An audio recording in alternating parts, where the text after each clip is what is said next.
മലപ്പുറം കാളികാവ് ഉദരംപൊയിൽ 2 വയസ്സുകാരിയെ പിതാവ് മർദ്ദിച്ച് കൊലപ്പെടുത്തിയെന്ന പരാതി. മുഹമ്മദ് ഫൈസിനെതിരെ കുഞ്ഞിന്റെ മാതാവും ബന്ധുക്കളുമാണ് പരാതി നൽകിയത്.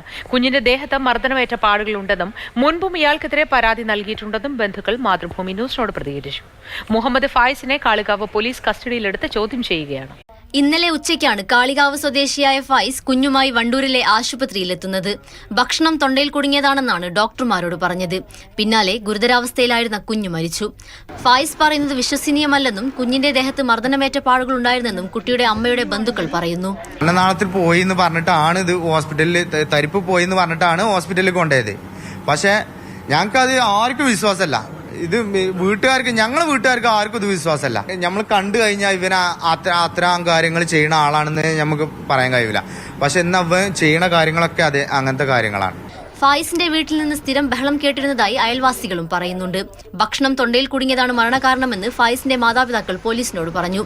പോസ്റ്റ്മോർട്ടം റിപ്പോർട്ടിന് ശേഷമേ മരണകാരണം വ്യക്തമാകൂ. മാതൃഭൂമി ന്യൂസ്, മലപ്പുറം.